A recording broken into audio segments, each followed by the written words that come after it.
오늘은 2025년 4월 25일부터 바뀌는 기초연금 제도에 대해서 자세히 알아보려고 합니다.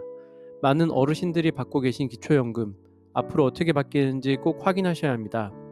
특히 이번 변경으로 연금을 못 받게 되시는 분들도 있으니까 끝까지 시청해 주세요. 오늘은 기초연금 탈락 주요 원인 5가지와 65세 신규 수급자, 1960년생, 61년생입니다. 신청 주의사항까지 모두 알려드리겠습니다. 요즘 노인 기준 나이가 바뀔 수 있다는 이야기가 나오고 있습니다. 지금까지는 만 65세부터 노인으로 인정받았지만 요즘은 70세가 넘어도 건강하게 활동하시는 분들이 많아지면서 기준 나이를 75세로 올리자는 의견이 나오고 있습니다. 보건복지부에서도 올해 말 4번째로 노인 연령 조정에 관한 전문가 회의를 열었습니다. 또한 대한노인회에서도 75세로 올리자는 공식 의견을 냈습니다. 2025년 4월 25일 기초연금 제도 변경의 핵심 내용입니다. 기초연금은 매년 4월 25일 기준으로 소득과 재산 변동을 반영하여 수급 대상자를 다시 판정합니다. 이 시점에서 부동산 공시가격, 예금이자, 근로소득 등이 소득 인정액으로 계산되어 수급 탈락이나 금액 감소 여부가 결정됩니다. 쉽게 말해 올해의 변동이 내년 4월부터 적용되고 작년의 재산 상승분은 올해부터 반영된다고 생각하시면 됩니다. 이날부터 새로운 소득과 재산 기준이 적용됩니다.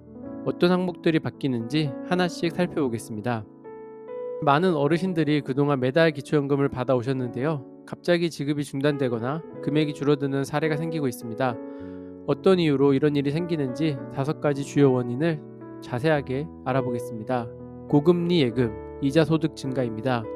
요즘 은행 이자율이 높아지면서 예금이나 적금 상품 등에서 받는 이자 소득이 증가하여 소득 인정액이 높아져 탈락하는 경우가 많습니다. 예를 들어 연 4% 이자 상품에 3천만 원을 예치하면 연간 약 120만 원의 이자가 발생하고 이것이 월 10만 원 정도의 소득으로 계산됩니다. 이 금액이 다른 소득과 합쳐서 기초연금 기준을 넘게 되면 탈락하게 됩니다. 경상북도 안동시에 사시는 박할머니는 오랫동안 매달 30만 원의 기초연금을 받아오셨습니다. 그런데 작년에 집을 팔아 받은 돈 4천만 원을 은행에 정기예금으로 넣어두셨습니다. 연 5%의 고금리 상품이라 1년에 200만 원, 월 16만 원 정도의 이자가 발생했습니다. 이 이자가 소득으로 계산되어 다른 소득과 합쳐지니 기초연금 기준을 초과해서 갑자기 연금이 중단되었습니다. 박할머니는 큰 충격을 받으셨지만 동사무소 복지 담당자의 도움으로 돈을 자녀들에게 분산해서 맡기는 방법을 알게 되셨습니다.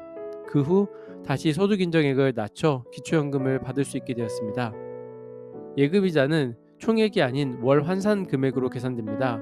4월 전에 미리 통장 잔고와 이자를 확인하시고 이자 소득이 너무 많이 발생한다면 돈을 어떻게 관리할지 미리 계획하셔야 합니다. 근로소득 증가입니다. 이건 아르바이트나 파트타임 포함됩니다. 아무리 나이가 많아도 일을 하시는 어르신들이 많습니다. 하지만 근로소득이 일정 금액을 넘어가면 기초연금을 받지 못할 수 있습니다. 근로소득은 매달 112만 원까지는 기본 공제됩니다. 그리고 112만 원을 넘는 금액에 대해서는 추가로 30%가 공제됩니다. 그러나 이런 공제를 해도 남은 금액이 많으면 기초연금 수급 기준을 초과하게 됩니다. 충청남도 공주시에 사시는 김 할아버지는 기초연금 30만 원을 받으면서 아파트 경비원으로 일하기 시작했습니다. 처음에는 월 100만 원으로 시작했는데 이 금액은 기본 공제 112만 원보다 적어 소득으로 계산되지 않았습니다. 그런데 근무 시간이 늘어나면서 월급이 150만 원으로 올랐습니다. 이제 기본 공제 112만 원을 뺀 38만 원 중 30%인 11만 4천 원이 추가로 공제되고 남은 26만 6천 원이 소득으로 계산됩니다. 이렇게 계산된 소득이 기초연금 기준을 초과해서 연금액이 줄어들게 되었습니다. 김할아버지는 근로시간을 조정해서 월 130만 원 정도만 받기로 하고 기초연금과 합쳐 더 안정적인 생활을 할 수 있게 되었습니다. 일자리에 참여하실 때는 수당을 얼마나 받는지 미리 계산해보고 기초연금에 영향을 미치지 않는 선에서 조절하시는 것이 좋습니다. 부동산 공시가격 상승입니다. 집이나 땅을 가지고 계신 분들은 부동산 공시가격 상승으로 기초연금에서 탈락될 수 있습니다. 부동산 가격이 올라가면 그 상승분의 재산 환산율 연 3.33%를 적용해서 월 소득 인정액이 늘어납니다. 쉽게 말해서 공시가격이 1억 원 상승하면 월 소득으로 약 33만 원이 증가한 것으로 계산됩니다. 서울 강서구에 사시는 이 할머니는 30년 넘게 살아온 아파트 한 채가 있습니다. 처음 기초연금을 신청했을 때 아파트 공시가격이 3억 원이었습니다. 그런데 지난 2년간 부동산 가격이 급등하면서 같은 아파트 공시가격이 5억으로 올랐습니다. 상승한 2억 원에 대한 연 3.33%를 적용하면 월 66만 원이 소득으로 추가되었습니다.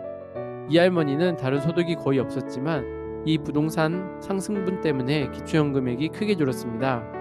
이 할머니는 내 통장에 돈이 들어온 것도 아닌데 살던 집값이 올랐다고 연금이 줄어드니 억울하다고 하셨지만 현재로서는 방법이 없어 줄어든 연금으로 생활하고 계십니다. 공시가격은 매년 4월에 발표되고 다음해 4월부터 기초연금이 반영됩니다. 집값이 많이 올랐다면 미리 준비하셔야 됩니다. 부동산 매도 후 현금 증가입니다. 집이나 땅을 팔아서 현금이 생기면 그 돈 전체가 금융재산으로 100% 환산됩니다. 이로 인해 기초연금 자산 기준을 초과하면 탈락하게 됩니다. 부산 해운대구에 사시는 최할아버지는 시골에 있던 작은 땅을 팔아 5천만 원을 받았습니다. 그 돈을 생활비로 쓰려고 은행에 넣어두었는데 갑자기 기초연금이 중단되었습니다.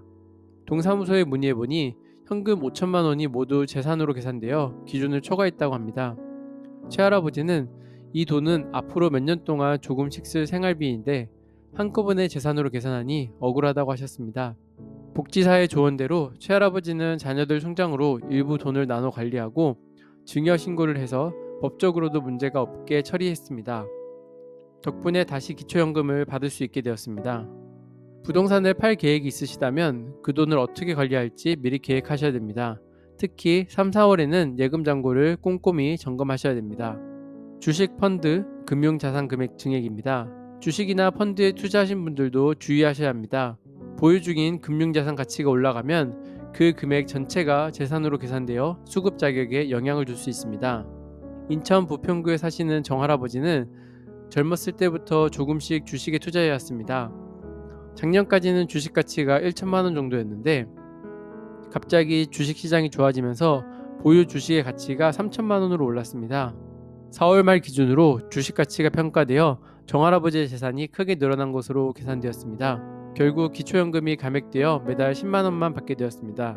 정할아버지는 주식을 일부 팔아 현금화하고 그 돈으로 생활에 필요한 물건들을 구입했습니다.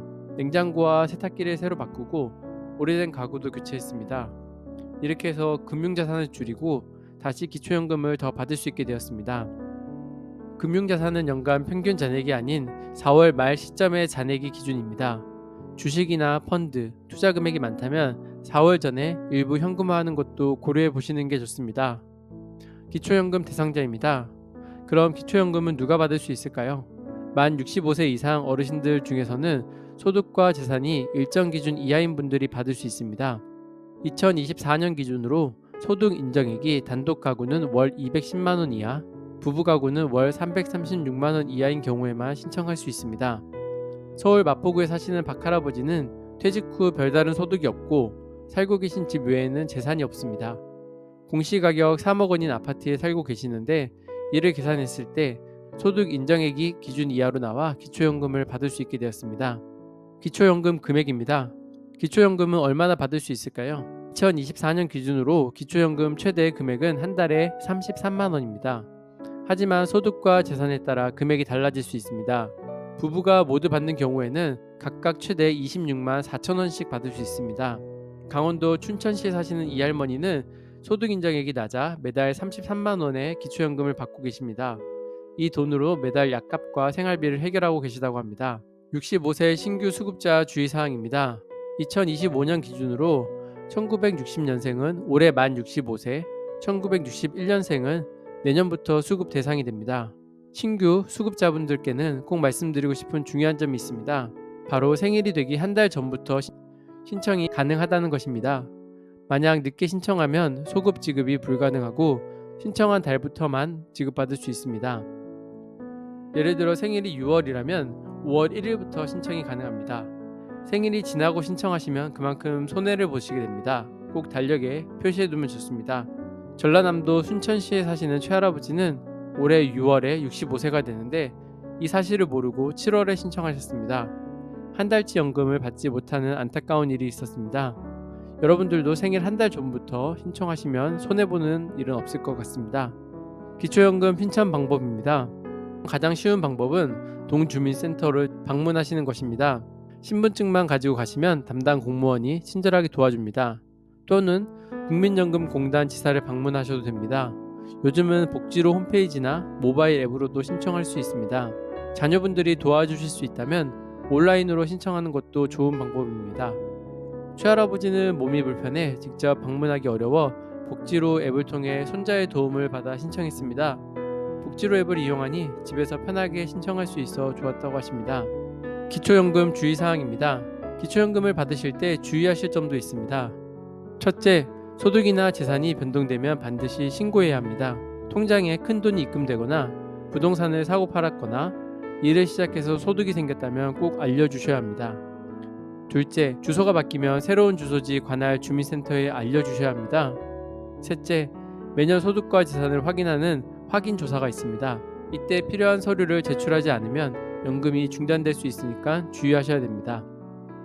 인천 부평구에 사시는 정할아버지는 아들 집에 3개월 동안 머물다가 다시 자신의 집으로 돌아오셨는데 주소 변경 신고를 하지 않아 기초연금 지급이 일시적으로 중단된 적이 있습니다.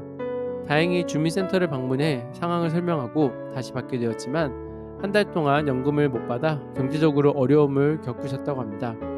기초연금 수급 요건 변화를 요약해드리겠습니다. 이자 소득은 고금리 예금에서 이자가 증가하면 다음 해 4월부터 반영되므로 잔고와 이자 총액을 사전에 점검하셔야 됩니다. 근로소득이 112만 원을 초과하는 금액이 월별로 계산되므로 일자리에 참여하실 때는 수당 기준을 미리 확인하셔야 됩니다. 부동산 공시가격이 1억 원 상승하면 월소득이 약 33만 원 증가하는데 다음 해 4월부터 반영됩니다. 집값 상승 시점과 반영 시기를 구분해서 이해하셔야 합니다. 부동산을 매도하시면 현금이 100% 환산되어 즉시 반영되므로 매도 시기 조절이나 예치 전략이 필요합니다. 주식이나 펀드 같은 금융자산은 4월 말 잔고를 기준으로 하므로 수익 실현이나 이전 여부를 신중히 검토하셔야 됩니다. 오늘 알려드린 내용 잘 이해되셨나요? 기초연금은 한 번 받기 시작하면 끝까지 가는 제도가 아닙니다. 매년 4월 25일 자산과 소득에 따라 지급 여부가 변경될 수 있습니다. 특히 이자 증가, 근로소득, 부동산 가격, 현금 보유액 이 네 가지가 바뀌었다면 지금 바로 주민센터에서 점검 받으세요. 그리고 아직 신청하지 않은 1960년대생, 61년생 어르신들은 생일 한 달 전부터 신청이 가능하고 늦어지면 그달부터만 지급된다는 것 꼭 기억하시면 좋을 것 같습니다. 지금 해야 할 것은 주민센터나 복지로에서 기초연금 수급 조건을 확인하시고 통장 잔고, 예금이자, 집값, 근로소득 등 자산 상태를 체크하는 것입니다. 필요하다면 상담을 받아 탈락 가능성도 미리 확인하세요. 모르고 있다가 끊기는 기초연금, 지금 알면 지킬 수 있습니다. 여러분의 노후가 더 편안하고 행복하기를 응원하겠습니다. 오늘 영상이 도움이 되셨다면 좋아요와 구독 부탁드립니다. 다음에는 더 유익한 정보로 찾아뵙겠습니다. 감사합니다.